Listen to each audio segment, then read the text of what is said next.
Beyond the Headlines is sponsored by Flow.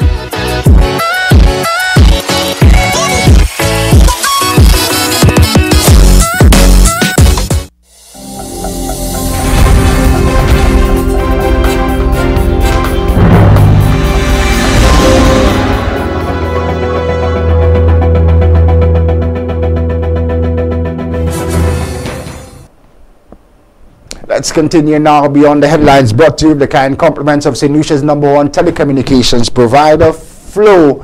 A short while ago, we were over in Martinique with noted Dominican entrepreneur and hotelier. This hour, we go over to the Commonwealth of Dominica. I'm anticipating he's perhaps in Roseau, but he'll tell us in just a bit where he is. The newly minted political leader of the United Workers' Party over in the Commonwealth of Dominica, Dr. Thomson Fontain. Bonjour, welcome to the program and thanks for agreeing to be with us. Good day as well to all of your listeners. It's my pleasure to join you this morning out of Roseau, Dominica. Excellent. I guess correct. He is in the heart of the Commonwealth, the heart of the Nature Isle, Dominica, where a lot has been happening over the past few weeks. Let's begin by extending congratulations to you, Dr. Fontain. Post your party's conference of delegates last weekend, you emerged as the new political leader. So from us to you, congratulations. Thank you very much. I appreciate it. Thank you. You're most welcome. Our research of Dr. Fontain pointed us to several sources which listed you as an esteemed economist who has years of experience working on a range of EU-funded projects in the Caribbean, in Africa, and in other parts of the world. Tell us about yourself, Dr. Thomson Fontain, the experience that you bring, and how you anticipate your experience will make life better for the people of Dominica and for the wider Caribbean region. Thank you very much. And let me just say that I am an economist by training. I joined the International Monetary Fund in 1998. Worked for about 14 years at the IMF. During that time, I was engaged in several interesting projects, including in Afghanistan, where after the war in 2002, after the Americans left in 2002, I was one of 3 economists that was sent into that country, restore the central banking system there, to introduce the new currency in that country. It was a very interesting assignment. I worked in countries as diverse as Vietnam, as South Africa, and several African countries. I worked on 7 parts on French-speaking Africa, Niger, and Benin. So a vast experience in that area, basically allowing or working with countries. During that time, I was fortunate as well to work in the Caribbean region. I worked with the central bankers here in the Caribbean, training our central bankers from Bahamas all the way down to Guyana. Also did the same in the Arab world. United Arab Emirates, trained all of the bankers from Kuwait, from all the Arab-speaking countries in banking, in central banking issues. So I have that experience. During that time, or after leaving the IMF, I worked briefly as a lecturer at the University of Maryland, teaching graduate students.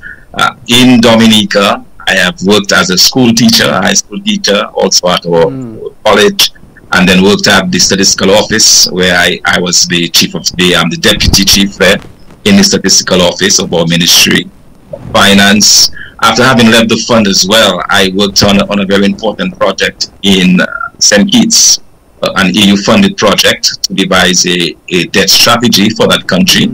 St. Kitts at the time was one of the highest indebted countries in the world, and I was charged with putting together a debt policy to basically get them out of the state of debt, and I must say that has been a raging success. The country is on a very solid foot and one of the more advanced countries in the Caribbean. Once I left the fund, I came into Dominica politics, did a short stint, contested the elections of 2014 with the opposition party, behind our head. At the time, the night of the election, I was breadwinner. The following, I lost by 2 votes. It's just in nature, and we'll talk a lot about that, I'm sure, as we go along. I served as a senator in the House of Assembly for about 3 years, and then I left in 2017 for a very important assignment in South Sudan, where I serve in a very senior position within an organization called the Joint Monitoring and Evaluation Commission, which is responsible for overseeing the task of a unity government that is in place in that country. I'm the head of strategy in that outfit, and just working to bring peace and to a very troubled world, and that has been my engagement for the past 6 years. Excellent. Thanks for that. In just a bit, I'll question you because I'm interested in leaning a bit on your experience as an economist to find out how you think we can help solve some of our economic challenges, not just in Dominica, but across the Caribbean. But your 2014 experience when you were declared a winner on the evening and again in the morning you were defeated brings us here in St. Lucia back to a very familiar political history of ours, where there's a famous quote, "It will be all right in the morning." One politician, having lost in the evening, was told by an insider, "It will be all right in the morning." So we'll talk about that in just a bit. But with a decorated resume like yours and experience that you have, one would question, why delve back into politics? Well, for me, it's a very simple matter. It's about using the skills that I have gained, using a God-given talent back to my country. Mm-hmm. When I view my life, the fact that I came from a very small village in Dominica, I'm the son of band of farmers, and having worked my way through and given the opportunities that I've been given on the world stage, I thought there would be no better way to repay the one who gives those gifts, which is God, to come back to my country and use those skills to develop our country. And I must say, there is a great need at this time for my type of skill set, which would really focus on re-energizing the economy, providing opportunities in particular for young people here in Dominica. Yeah. Let's tap into your skill set for a bit now. Your country, like ours and many in the Caribbean, suffer from high unemployment, and the economic space is closing and getting a lot tighter. Governments finding it exceedingly difficult to grow their economies and to attract sustainable investment. Based on your experience, and you have been observing where we are now as a region, what are some of the areas, the new areas of opportunity that our countries can begin to look to, and what should be the strategy now to grow the economy outside of the traditional means? One of the problems that the Caribbean region has experienced, and it's something that I've been looking at very closely, because for the past 2 years I've been instructing the diplomats who come out, U.S. diplomats who come out to the Caribbean. I've been on the Caribbean economies. I've had to research and do a lot of work to understand what's going on. One of our main issues there is that we depend very heavily on one industry or one sector. So in some countries like Barbados, for example, it is that huge dependence on tourism, as it is in Antigua. Our countries have failed to be able to diversify their economies. Dominica, and for a large part, we are solely reliant on CBI. And what happens is that when you have a dominant industry, it becomes very easy for the countries to focus and put everything, all the focus on this one industry. But we saw what happened with COVID. Almost destroyed Antigua and Barbados, and even St. Lucia to some extent, relied so heavily on tourism. The opportunities for us in the Caribbean, we have to look beyond, and the knowledge industry is probably where we need to go. Because what the knowledge industry allows us is the use of using our computers effectively, using the internet to be able to tap into tremendous opportunities across the globe. For example, an individual can stay in St. Lucia or Dominica and actually have a good paying job through that connection in the knowledge industry. That is something I believe that we've not paid enough attention to in the Caribbean. It's something that can really create a lot of jobs. In addition to that, I think we need to use our natural endowment at Dominica. we failed to use agriculture. We are blessed with incredibly, I mean, you put a stick in the ground in Dominica, it should stay. That is how fertile our ground is. So finding a way to use those in a way that can add value to agriculture. So having a very good agro manufacturing base. Dominica, we are blessed as well with water. We can use the water that we have. We can go into the export of electricity to our neighbors, Guadeloupe and Martinique. So there are lots of opportunities that we've just not tapped into. And I think now is the time for us to start to focus on those and take those opportunities. Yeah, let me just ask you quickly on the first one and guide me. You mentioned the human sector, is it? The knowledge sector. Thanks for that. Knowledge information sector. Knowledge information sector. And thanks for that correction. Here in the Caribbean region, one of the setbacks to perhaps greater investment in that is a limited connectivity and the high cost for the internet service, which you point to, which should be so integral and essential in moving in that direction.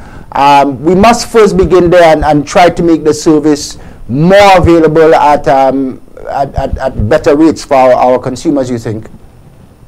No, that's where the government comes in. That could be a government policy to create what we call the enabling environment. So if the issue is connectivity, then your government has to step in and probably afford the companies some type of subsidy, something that will allow them to pass on those cheaper costs to persons who want to use it. And that's the kind of thing that I want to see that our government is beginning to bring to bear, because if we're allowing this thing to pass us by, I mean, that is how, quite frankly, India was able to come out of the poverty. By using this knowledge industry, and we are blessed in the Caribbean to speak English, which is the most highly demanded language and the language that is used in all of that. So the fact that not only do we speak it very well, so there is certainly a point to be made for the government to intervene strategically with targeted subsidies that can help to address that issue that you raise. Yeah. Well, lastly for me on this, and then we'll move on to other domestic affairs. What do you think is holding back our regional governments from seeing those opportunities and tapping into it? They seem to be stuck and hell-bent on the traditional tourism sector and the traditional sectors. Absolutely, and that is my complaint as well. The fact that they place so much of their trust and the confidence in one sector, but also part of it, I believe, has to do with the fact that our Caribbean countries, we are very insular. We tend to be very focused on our country as our country. We've not seen the development of CARICOM as it was supposed and as it was envisaged initially, to allow this trade, this exchange of human resources and so on. We've not really seen that.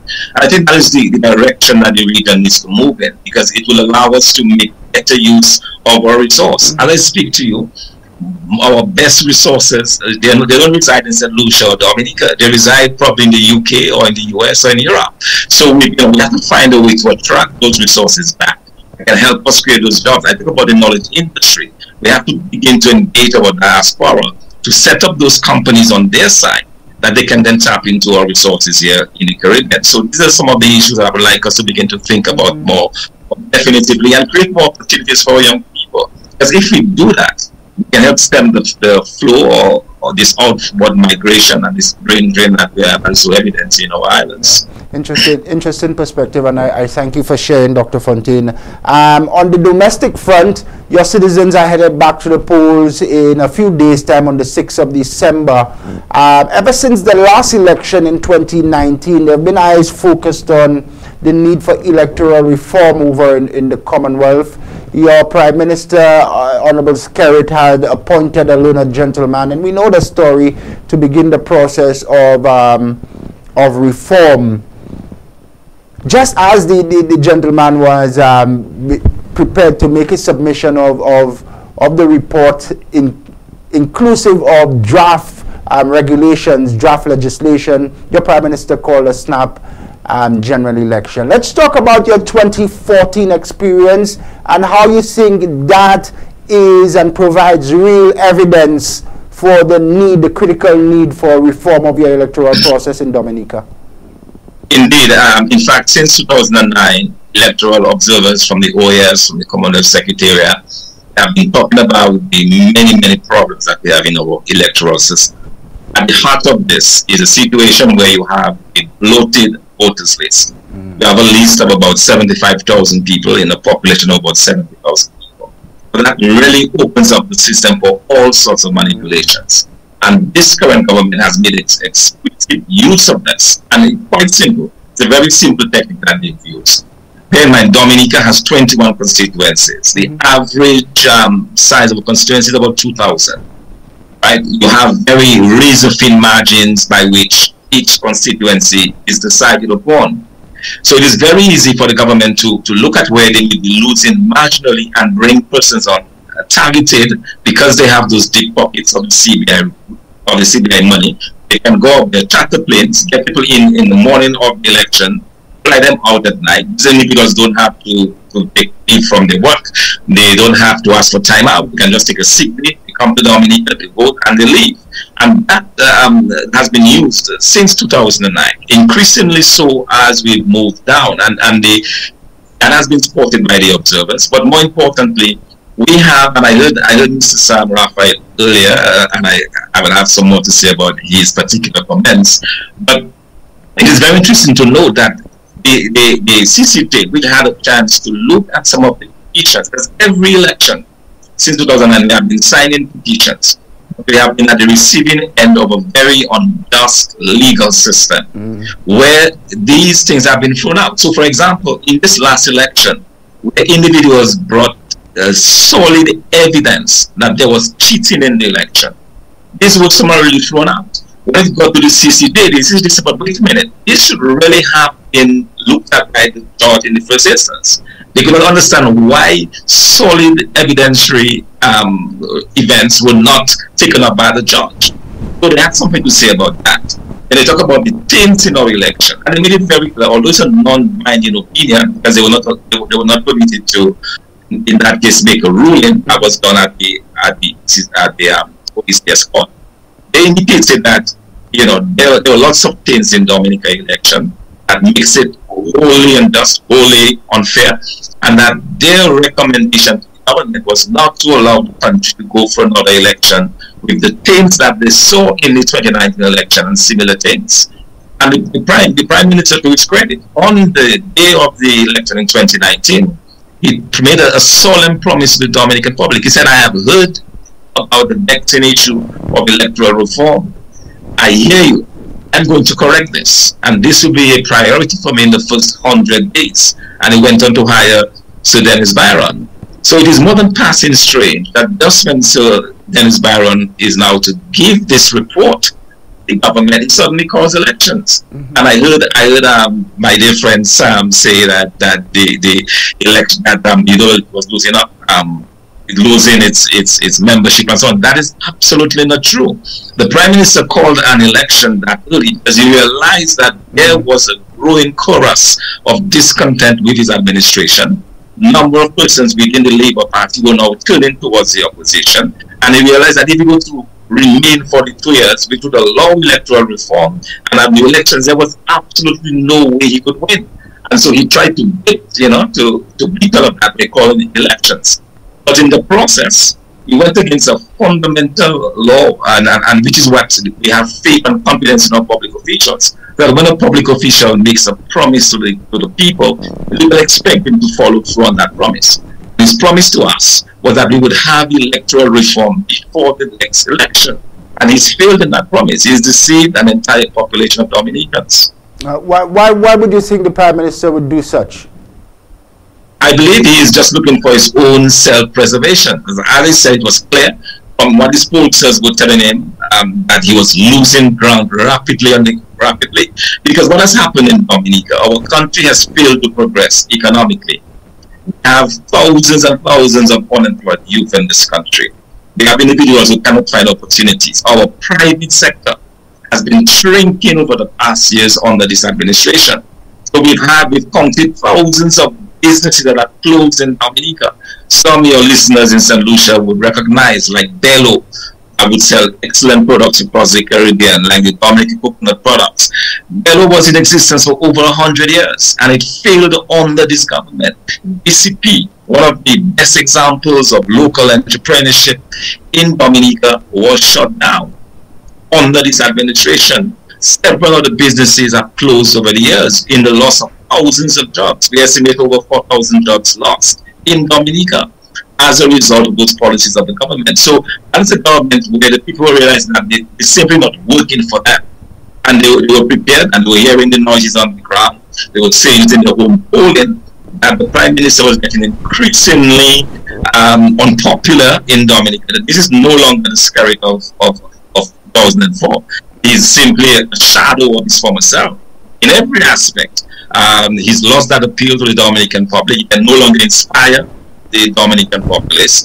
And as such, he was losing ground and losing ground rapidly. So he made the calculation, instead of going for 2.5 years and ending there for just 2.5 years, why don't I get an additional 5 years? So what is effectively done is that he's added 2.5 more years to what otherwise would have been 2.5 years total. So, you know, in a way, he's doing that in a very selfish way, because, as I said, now the whole country is upended. The whole country is in upheaval because of this. Because persons expected when he made that promise he would come through. It's not. And so that has left us open to all sorts of problems. The United Workers' Party, we decided not to participate as a matter of policy, as a matter of strategy, because the important thing is, and I heard your former guest as well saying, you know, that was a big mistake. No, it's not a big mistake. Bear in mind, we did that in 2009, in 2014, and we expected that when we contested, and when we came with the petitions to the courts would back us up. But we've seen many courts have simply, in a almost frivolous manner, dismissed our petitions. But even listen to it. When, for example, our candidates can take to the electoral office a list of dead persons' names, and they can verify that these persons are dead, and verify that these persons have been away for over 40 years, and say these are the individuals, we can prove that. And the electoral office does nothing, set those aside, and goes only for list as if, and which allows this. And I heard the idea that you don't vote on people's name. It's also not true. That has happened. We have evidence of persons voting in constituencies coming from overseas, coming to different constituencies where they do not belong and voting. That has happened. So this whole system, it is fraudulent. It has been manipulated by this government. And we said that enough is enough. Yeah. And the only way to send a very strong and determined message is that we will not give the legitimacy to this election.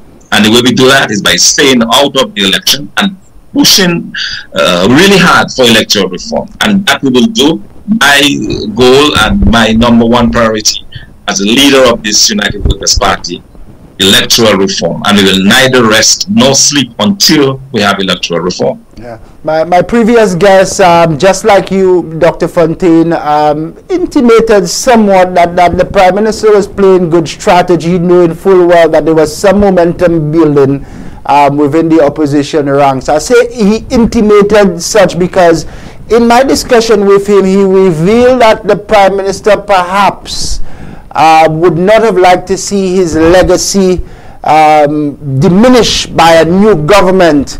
Therefore, he took the option of getting an additional reset to give his predecessor, so to speak, sometimes. So it's interesting his use of language there, that the Prime Minister perhaps knew there was some momentum build, although he didn't say it in those words. By fact of him saying that the Prime Minister didn't want his legacy to be shodden off by a new government, he was in fact saying that the Prime Minister perhaps was cognizant that there was some momentum building within the opposition. I just thought I stuck that in there.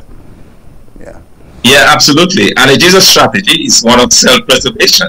And that's exactly what they have. The Prime Minister decided that he needs to preserve himself and his legacy and call it, but at what cost? You know, there is a real risk, because one of the things that the CCJ noted is that they said that in countries where you have a similar situation of not having a level playing field, which is at the very core of the democratic system, these countries very often end up in rebellion and revolt. And that's also a real possibility here in Dominica.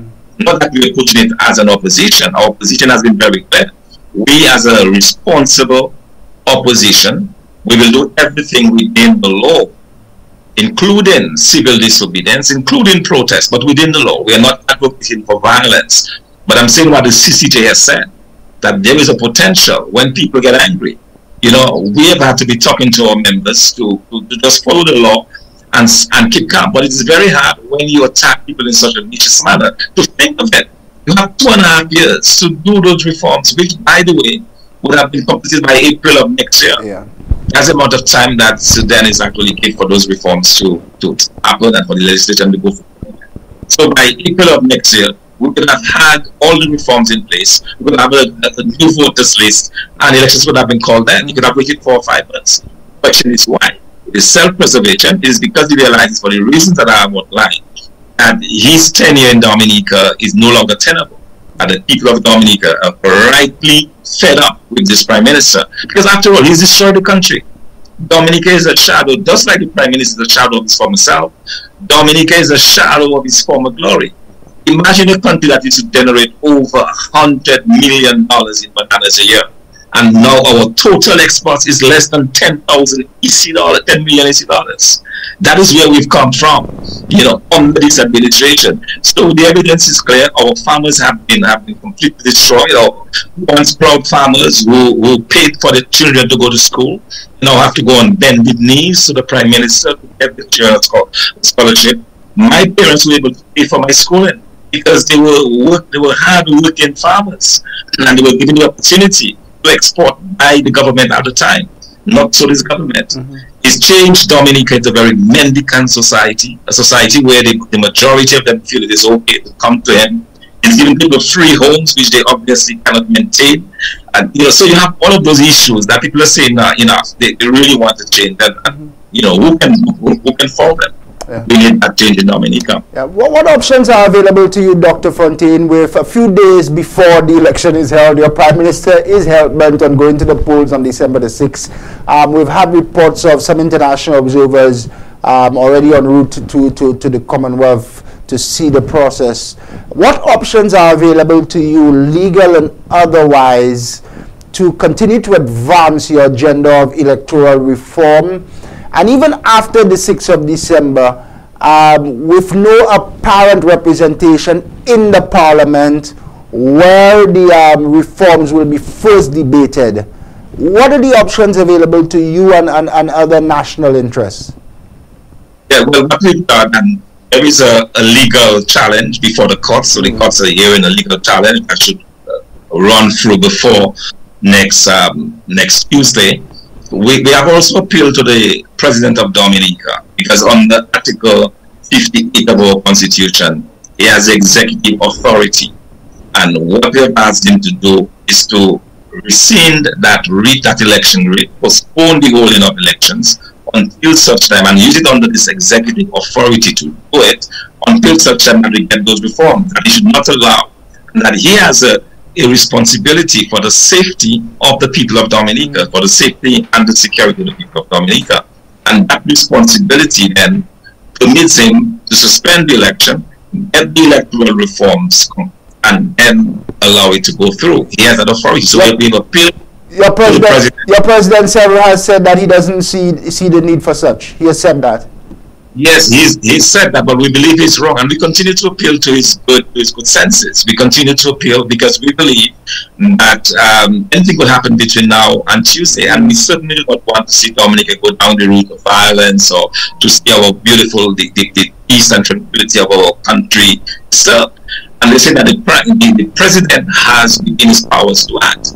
Right, so that's the second thing. The third thing that we are doing is to continue to advocate. And he talked about the fact that we will not be in Parliament, in the new Parliament, when that happens. That is okay. We'll continue to agitate from the outside, because we believe that ultimately the power is in the hands of the people. And the people of Dominica will ultimately decide the final outcome of that particular debate. Yeah, excellent. A few things have already been happening on the ground in Dominica. Perhaps some St. Lucians don't know. I'll pinpoint the Sally Bay constituency. You're quite familiar with Sally Bay. The ruling party was earmarked to launch its candidate there Tuesday night, was it? Yes, Tuesday. That's in Salisbury, yeah. Salisbury, not Sally Bay, I'm sorry. That launch did not take place. The Prime Minister and the ruling government said it didn't happen because your party supporters were prepared to fight. And that's not true at all. In fact, we've reached a very strong condemnation of this particular press release, which wants to give the impression that somehow our party, United Workers' Party, is against people campaigning. That is not true. We've always encouraged our followers to be peaceful, be law-abiding, and to ensure that they don't disturb any political campaign or rally. What happened in the case of Salisbury, and your listeners may recall, on the eve of the 2019 election, the night before, Prime Minister Roosevelt Skerrit invited RSS troops, including from the country, by the way, into Dominica, opened fire on people while they were sleeping. A few people were outside, but the majority of people in that same village were sleeping peacefully. They tear gassed these individuals. 2 individuals were shot by RSS troops coming in from the Caribbean. 2 of our citizens got shot. Thankfully, they were not killed. 2 persons got shot in that constituency. The government of Dominica has never apologized to the people of Salisbury. But they will say, if you're going to hold a convention in our village, you need to do that. You need to apologize to the people for those actions of 2019. And if you do not do it, then sorry, but you're not welcome. Yeah. And that is the message that was sent to the government. Yeah. I could turn around and say, well, we were instigated. No. It's a very simple thing that the people of Wesley said. And by the way, the Wesley, Salisbury. Anyway, this particular community has been one of the more successful agriculture communities in Dominica, almost like the breadbasket of Dominica. And this government has actually taken these people into submission. You know, they've destroyed the livelihoods. They failed to rehabilitate, feed the roads. They failed to provide markets for the very simple reason that this community has not supported the government since the formation of the United Workers' Party. They've always voted for the United Workers' Party, and they paid a tremendous price for it. A price of suffering, a price of hardship. So they say, no, you cannot come into a community given that history until and unless you apologize. Thanks for clarifying that, Dr. Fontain. So it's not motivated by the United Workers' Party. You're saying it's the natural response by a community who have been left strangled and without resources by a government. You already seen it happening in Salisbury. To be honest, do you anticipate it to spill off into other communities in the few days ahead of the general election? Well, again, as a responsible opposition, we are not encouraging persons. The only thing I've asked persons to do is to use their civil disobedience and to not vote on that day, because we should not legitimize that particular vote. As far as we are concerned, this election does not exist. And that's the reason why our stance is to demand electoral reform, and in addition to demand that as soon as those reforms happen, if it happens in a year or 2 years' time, that we go into new elections. And that is what we'll be pushing for. But we don't recognize this particular election. Already there are observers on the ground, but what they will see is a very different situation. And I heard your Sam earlier saying, well, you know, you have 45 persons contesting. But bear in mind, that's the main opposition that has been in tandem with this Labour Party for the past 30 years is not taking part for the first time in its history. So it's a new milestone in the politics of Dominica. Nothing this government can do can legitimize an illegitimate election, which is what we'll be having on December 6th. A few more from me, Dr. Fontain, before I let you go. What's the relationship like now between yourself, Deputy Marsler and President Lennox Linton, and how important is a strong relationship heading forward in restoring the United Workers' Party? Oh, absolutely. We are part of our team, and that is acknowledged by both Clement Marsler, whom I congratulate for a fight. It's part of our democracy. We're in a democracy. We went through that process of appealing to our delegates. At the end of the day, I got the nod. But certainly I have the full support of Clement Marsler, the full support of our president, Honorable Lennox Linton, whom I just want to thank as well publicly for his service to the party and to Dominica on extremely difficult circumstances. But he stood there. He's been patient. He's done everything that he could within everything that has been handed. 2 elections that were so deeply flawed and the cheating that he had to come up against. But in all of this, he's persevering and he's standing solidly behind me as we move forward. So that's the kind of united party that we want to present to the people of Dominica. And by the way, a party with a plan that can really transform this economy and really turn things around, in particular for the young people of Dominica. Yeah. Dr. Fontain, your detractors, final one for me, your detractors in particular, your Prime Minister, the Honorable Roosevelt Skerrit, says you are a leader from Sudan, and you're out of touch. Lastly, how do you respond, sir? No, absolutely. All Treasures and Thomson don't go together. The fact that I'm in South Sudan, I probably spent more time worrying about Dominica than I did about my own task here in South Sudan. Because I have a weekly radio program, for example, on Dominica that is very much in touch. I got all the current events, current issues, communicate to people. All those time I was involved with my party, doing our Zoom calls, staying in contact. So I'm very much aware of what is going on.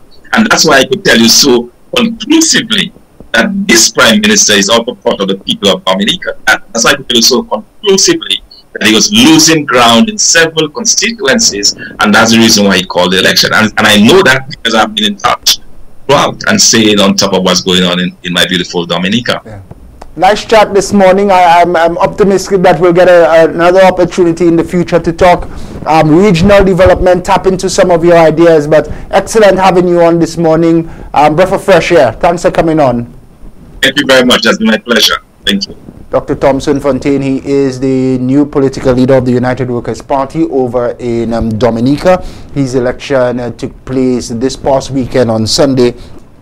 His deputy was our guest a few weeks ago, Mr. Clement Marcellet, and the president now, the former political leader, Mr. Lennox Linton. Interesting times ahead. The party led by Dr. Fontain will not participate in the December 6th general election, and we thank him so very much for coming on this morning. Next, I have on board Dominican attorney and advocate of democracy as we wind down and look ahead to what's happening in our sister isle, the neighboring isle of country, Dominica. Our time just about 8:30 now in St. Lucia and across the Eastern Caribbean. Good morning to all of our friends and viewers over in Dominica, across Roseau. Thanks for joining us. Happy holidays. We'll be back in just a bit.